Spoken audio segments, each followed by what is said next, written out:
Sejumlah negara Arab dan Eropa menolak bergabung dengan koalisi Angkatan Laut bentukan Amerika Serikat untuk mencegah ancaman Yaman. Pasalnya, koalisi tersebut dinilai tak jelas dan menambah kebingungan perusahaan pelayaran internasional.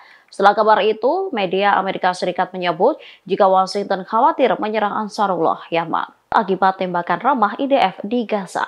New York Times menyebut dalam sebulan terakhir Ansarullah Yaman telah melancarkan lebih dari 100 serangan ke kapal-kapal di Laut Merah.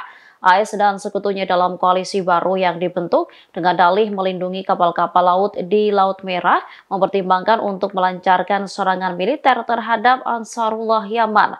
Mereka mengaku telah menembak jatuh drone Yaman yang diarahkan ke Israel. Bahkan sejumlah kapal perang dan satuan tugas dibentuk untuk menghadapi kelompok militan Yaman. Namun meski demikian, satu-satunya yang belum dilakukan Amerika Serikat adalah menyerang kelompok perlawanan Yaman itu. Koran Amerika Serikat ini menjelaskan kekhawatiran yang mendalam dari pemerintah Gedung Putih.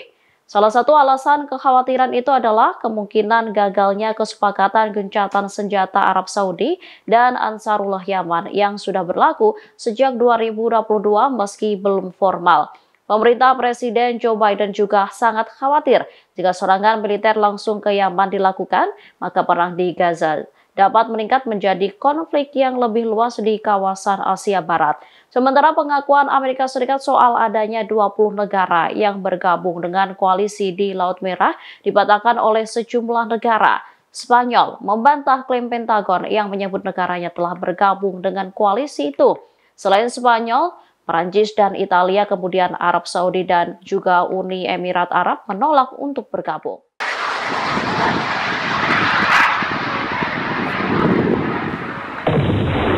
Puluhan tentara tewas dan kendaraan militer Israel hancur di serang Brigade Al-Qassam.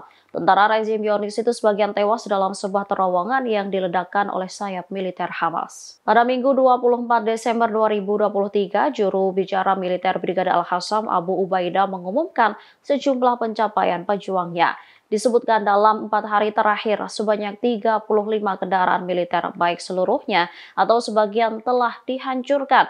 Brigade tersebut mengkonfirmasi terbunuhnya 48 tentara Israel dan puluhan lainnya terluka dengan tingkat keparahan yang berbeda-beda. Selain itu, para pejuang berlawanan melaksanakan 24 operasi militer yang menargetkan pasukan Israel dengan peluru dan bahan peledak yang diperkaya. Serangan jarak dekat dengan pasukan pendudukan pun tak bisa terelakkan. Mereka juga meledakkan 2 terowongan jebakan dan membunuh tentara unit Korps Teknik Tempur Israel atau dikenal sebagai Yahalom. Abu Ubaidah juga melaporkan 6 operasi sniping yang berhasil. Hal ini terjadi selain penembakan terhadap ruang komando lapangan IOF dan pertempuran militer dengan mortir dan roket jarak pendek di seluruh sumbu tempur di jalur Gaza. Selain itu, Brigade Hassa menembakkan rentetan roket ke pemukiman di al-Rashrash.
الله أكبر الله أكبر.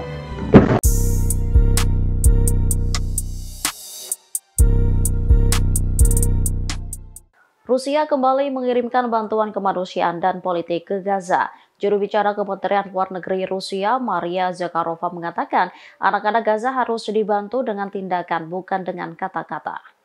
Dikatakan Zakharova, Rusia memberikan bantuan kemanusiaan dan politik ke Gaza di kancah internasional dan di Dewan Keamanan. Dia menekankan bahwa bantuan itu bersifat tidak formal dan bertujuan untuk menyelesaikan krisis di Gaza.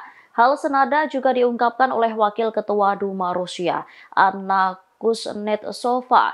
Dikatakannya, sejak awal pemboman Gaza, Duma telah mengarahkan PBB untuk mengambil tindakan. Ia menambahkan negaranya sedang mengirimkan bantuan ke Gaza dan siap memberikan uluran tangan kepada siapa saja yang membutuhkan bantuan. Dia menekankan bahwa Moskow sedang berupaya memulangkan anak-anak asal Rusia dari jalur Gaza. Sebelumnya pada Rabu 22 November, Presiden Rusia Vladimir Putin mengatakan bahwa Moskow mempunyai kewajiban moral untuk membantu warga sipil di Gaza. Putin menyebut hal itu sebagai tugas suci. Berbicara di hadapan kabinet Rusia, ia menyebut Moskow perlu mengambil bagian dalam membantu warga sipil di Gaza yang menjadi korban serangan Israel.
ارمي.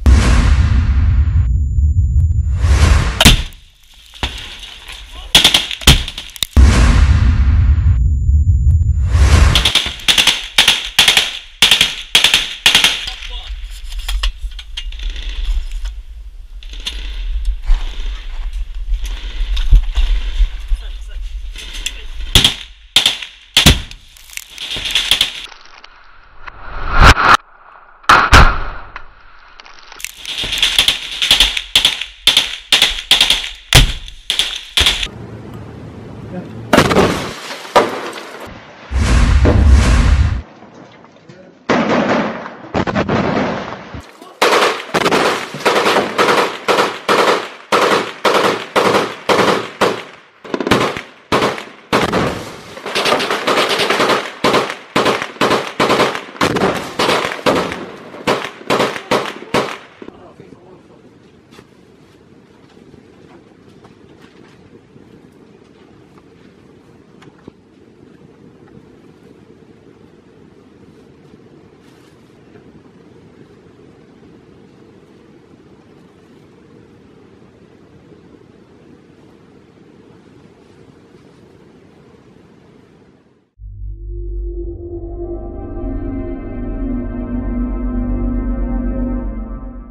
Kapal perang Amerika Serikat melepaskan tembakan selama misi eksplorasi angkatan bersenjata Yaman di Laut Merah.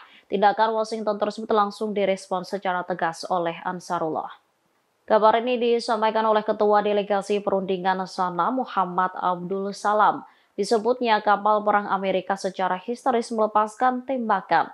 Kala itu pesawat pengintai Angkatan Laut Yaman tengah melintasi Laut Merah dalam misi eksplorasi.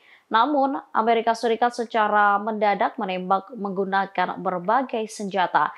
Hal itu menyebabkan kebingungan dan kekhawatiran di kalangan militernya. Disebutkan salah satu rudal yang ditembakkan kapal perang tersebut meledak di dekat kapal tanker milik Gabon yang berlayar melalui Laut Merah dari pelabuhan Rusia. Abdul Salam lantas memperingatkan bahwa Laut Merah akan menjadi medan perang aktif. Serangan aktif akan diluncurkan jika Washington dan sekutunya tetap memiliki kekuatan seperti sekarang. Lebih lanjut dikatakannya, negara-negara yang berbatasan dengan Laut Merah harus menyadari kenyataan bahaya yang mengancam keamanan mereka. Peringatan itu sebelumnya juga telah disampaikan pemimpin gerakan Ansarullah. Ia memperingatkan Amerika Serikat agar tidak menyerang Yaman, menekankan bahwa kapal perang dan kapal Amerika akan menjadi sasaran rudal Yaman jika terjadi serangan apapun.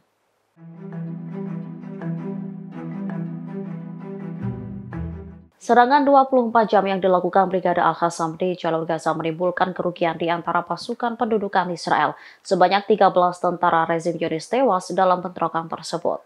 Pada Minggu 24 Desember, militer Israel mengabarkan 5 tentara Israel terbunuh dalam pertempuran hari Sabtu 23 Desember. Kemudian 8 tentara lainnya tewas dalam pertempuran menghadapi pasukan perlawanan Palestina sehari setelahnya. Menurut keterangan Angkatan Bersenjata rezim Zionis, lebih dari 10 orang tentara Israel terluka dan 6 orang di antaranya terluka parah. Pada saat yang sama, militer Israel mengumumkan sejak dimulainya operasi darat di Gaza, 152 tentara Israel terbunuh. Total ada 485 tentara Israel tewas sejak operasi Badai Al-Aqsa dimulai. Jumlah korban dari tentara Israel dalam operasi darat di jalur Gaza terus bertambah. Dalam beberapa minggu ke depan, Israel dikabarkan akan menarik pasukan dari Gaza. Pasukan yang ditarik tersebut termasuk pasukan elit dan brigade terjun payung. Mereka nantinya akan beristirahat selama beberapa hari, setelahnya dikirim kembali ke medan perang.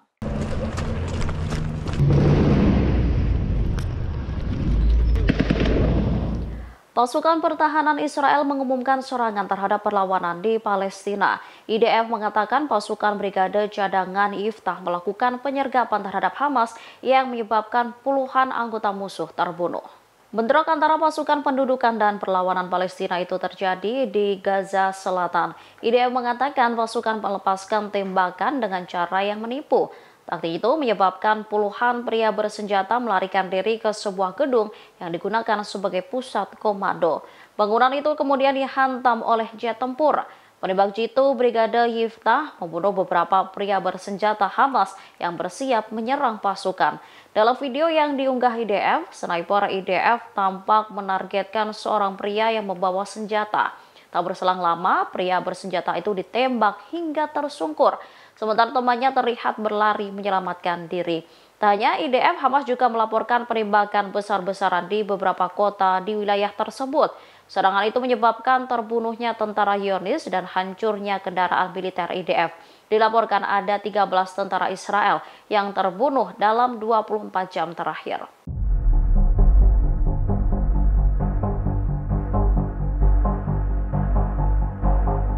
Iran dikabarkan memborong rudal jelajah yang memiliki jangkauan tembak hingga 1000 km. Banyak pihak yang menduga senjata itu akan digunakan untuk memperkuat kelompok Houthi di Laut Merah. Kepala Angkatan Laut Iran, Shahram Irani mengaku rudal canggih tersebut saat ini telah tiba di pangkalan militer dekat Samudra Hindia. Dikatakannya, senjata itu nantinya akan digunakan sebagai senjata Angkatan Laut. Berbeda dari rudal pada umumnya, Irani menjelaskan bahwa rudal Talayeh memiliki kemampuan yang super canggih. Di antaranya mampu mengubah target selama perjalanan.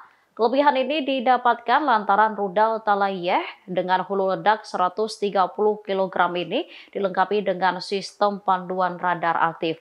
Dengan kemampuan mengubah rute serta pemilihan target, rudal Talayeh akan jadi alat pengecoh musuh paling ampuh. Pengiriman senjata tersebut langsung ditanggapi oleh berbagai pihak. Pembelian senjata perang itu diduga dilakukan pemerintah Iran untuk memperkuat posisi-posisi sayap kanan Houthi yang saat ini tengah melakukan blokade terhadap kapal dagang Israel di Laut Merah. Tuduhan itu diperkuat dengan adanya insiden penembakan yang menyebabkan kapal tanker kimia berbendera Liberia terbakar saat melintas di Samudra Hindia.